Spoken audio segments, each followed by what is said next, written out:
Well, you spoke several times before about ideological subversion. That is a phrase that I'm afraid some Americans don't fully understand. When the Soviets use the phrase ideological subversion, what do they mean by it? Ideological subversion is the process which is legitimate, overt, and open. You can see it with your own eyes. All you have to do, all American mass media has to do, is to unplug their bananas from their ears, open up their eyes, and they can see it. There is no mystery. There is nothing to do with espionage. I know that espionage intelligence gathering looks more romantic. It sells more deodorants through the advertising, probably. That's why your Hollywood producers are so crazy about James Bond type of thrillers. But in reality, the main emphasis of the KGB is not in the area of intelligence at all.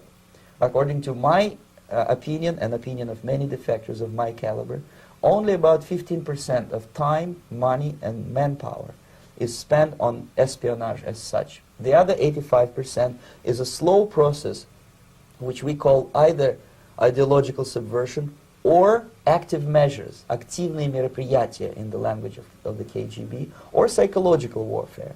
What it basically means is to change the perception of reality of every American to such an extent that despite of the abundance of information, no one is able to come to sensible conclusions in the interests of defending themselves, their families, their community, and their country. It's a great brainwashing process which goes very slow, and it's divided in 4 basic stages. The first one being demoralization. It takes from 15 to 20 years to demoralize a nation. Why that many years?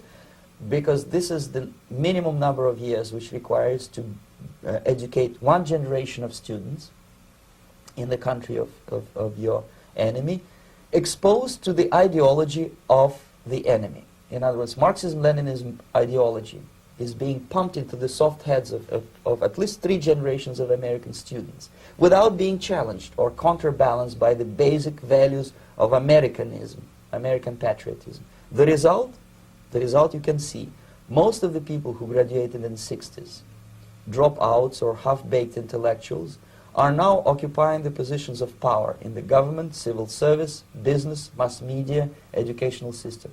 You are stuck with them. You cannot get rid of them. They are contaminated. They are programmed to think and react to certain stimuli in a certain pattern.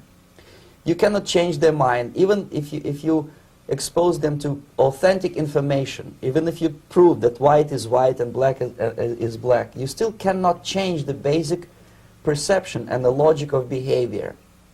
In other words, these people, the process of demoralization is complete and irreversible.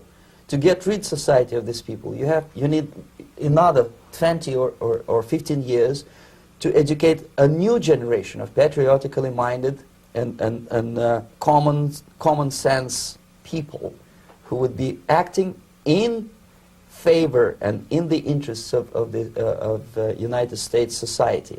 And yet these people who've been programmed and, as you say, in place and Yes. who are favorable to an opening with the Soviet concept, these are the very people who would be marked for extermination in this country? Most of them, yes. Simply because the psychological shock when they will see in future what the beautiful society of equality and social justice means in practice, obviously they will revolt.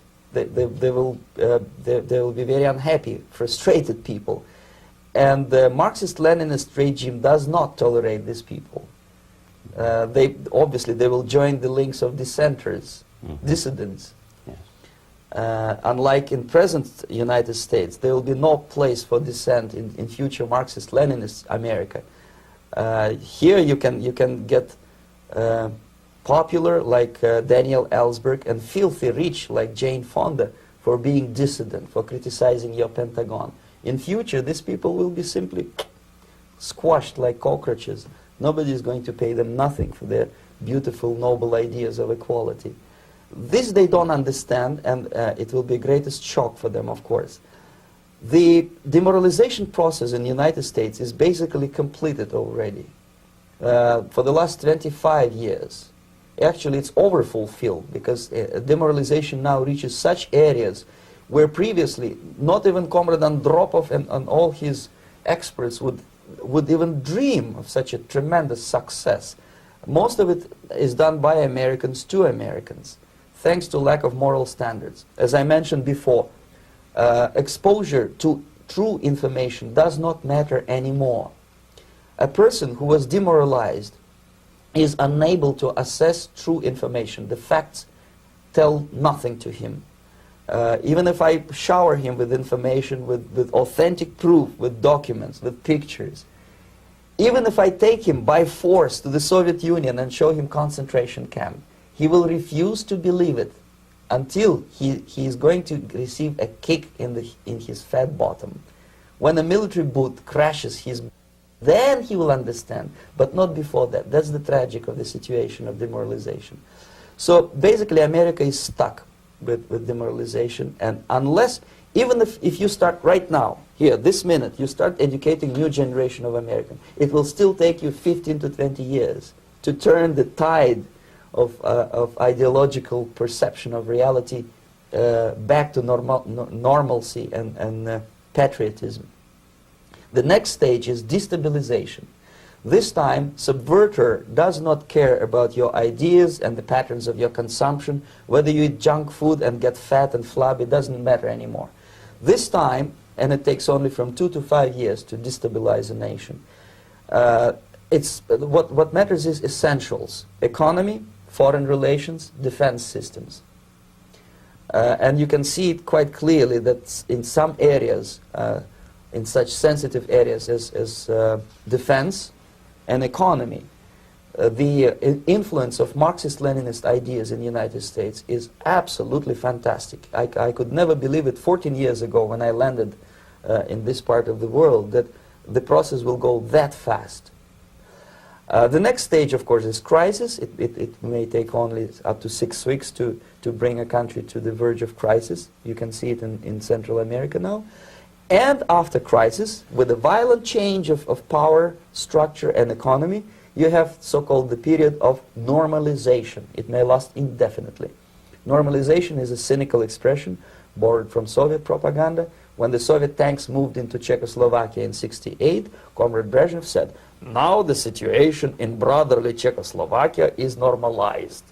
This is what will happen in the United States if you allow all these schmucks to bring the country to crisis, to promise people all kind of goodies and the paradise on earth, to destabilize your economy, to eliminate the principle of free market competition, and to put a big brother government in Washington, D.C., with benevolent dictators like Walter Mondale, who will promise lots of things, never mind whether the promises are fulfillable or not. He will go to Moscow to kiss the bottoms of new generation of Soviet assassins, never mind. He will create false illusions that the situation is under control. Situation is not under control. Situation is disgustingly out of control. Most of the American politicians, media, and educational system trains another generation of people who think they are living at a peacetime. False. The United States is in the state of war, undeclared total war against the basic principles and the foundations of this system. And the initiator of this war is not Comrade Andropov, of course. It's the system. However ridiculous it may sound, the world communist system or the world communist conspiracy, whether I scare some people or not, I don't give a hoot. If you are not scared by now, nothing can scare you. But you don't have to be paranoid about it. What actually happens now, that unlike myself, you have literally several years to live on unless the United States wake up. The time bomb is ticking. With every second, the disaster is coming closer and closer. Unlike myself, you will have nowhere to defect to, unless you want to live in Antarctica with penguins. This is it. This is the last country of freedom and possibility. Okay, so what do we do? What is your recommendation to the American people? Well, the immediate thing that comes to my mind is, of course, There must be a very strong national effort to educate people in the spirit of real patriotism, number one. Number two, to explain them the real danger of socialist, communist, whatever, welfare state, big brother government. If people will fail to grasp the impending danger of that development, nothing ever can help United States. You may kiss goodbye to your freedom, including freedoms to homosexuals, to prison inmate. All this freedom will vanish, evaporate in 5 seconds, including your precious lives. The second thing, the moment at least part of United States population is convinced that the danger is real, they have to force their government. And I'm not talking about sending letters, signing petitions, and all this beautiful, noble activity. I'm talking about forcing United States government to stop aiding communism. Because there is no other problem more burning and urgent than to stop the Soviet military-industrial complex from destroying whatever is left of the free world. And it is very easy to do. No credits, no technology, no money, no political or diplomatic recognition, and of course no such idiocy as grain deals to USSR. The Soviet people, 270 millions of Soviets, will be eternally thankful to you if you stop aiding a bunch of murderers who sit now in Kremlin and whom President Reagan respectfully calls government. They do not govern anything, least of all such complexity as the Soviet economy. So basic, two very simple, maybe too simplistic answers or solutions, but nevertheless they are the only solutions. Educate yourself, understand what's going on around you. You are not living at the time of peace. You are in a state of war, and you have precious little time to save yourself. You don't have much time, especially if you are talking about young generation. There's not much time left for convulsions to the beautiful disco music. Very soon it will go, just overnight. If we are talking about capitalists or wealthy businessmen, I think they are selling the rope on which they will hang very soon. If they don't stop, if they cannot curb their unsettled desire for profit, and if they keep on trading with the monster of the Soviet communism, they are going to hang very soon. And they will pray to be killed, but unfortunately they will be sent to Alaska probably to manage industry of slaves. It's simplistic. I know it sounds unpleasant. I know Americans don't like to listen to things which are unpleasant.